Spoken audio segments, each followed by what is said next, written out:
Hello, my friends, and welcome back. It is Wednesday, June 9th, 2021. I'm the Drunk Poker. 'Tis beer time. Back to beer. Well, we were back to beer yesterday. I just, you know what?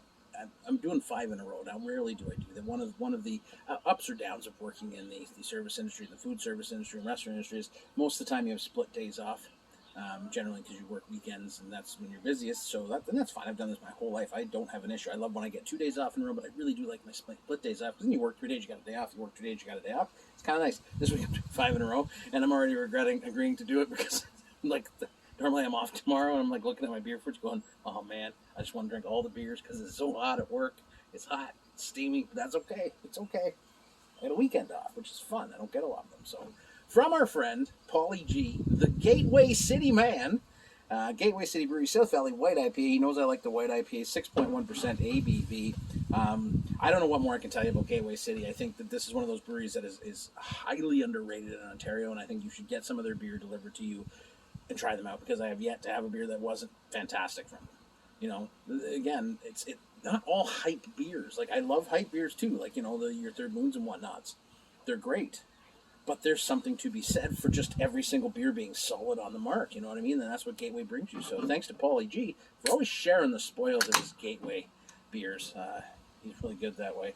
With me, I give him a lot of CATOs, a lot of Catos, Collective Arts Toronto. He gives me a lot of Gateway City.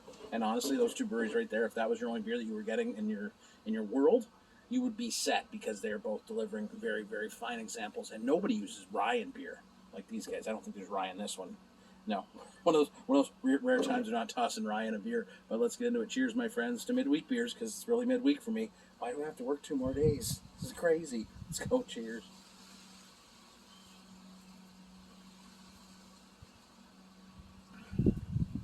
It's the first sip of beer of the day.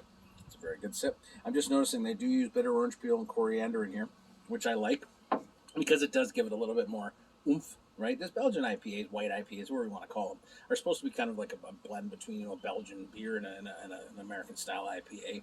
You want to get that kind of coriander bitterness, the bitter orange peel. Then you want to contrast that with the kind of the American style hops. You know what I mean, like the grapefruit or pineapple, whatever you're going to get out of it. And definitely has this. It's very nice. And there's some wheat in here too, so a smooth body, very tropical, very nice. The peppery back end on this is fantastic, and that's part of the things I love about this kind of beer, because I love getting that on the finish. You're getting a bit of citrus pith, some pine, and this peppery coriander back end, and that's fabulous. Yeah, it's got like an American IPA body, leaning west, but not really. I think that's a misnomer. I don't want to classify it as that, but it leans into that area, right?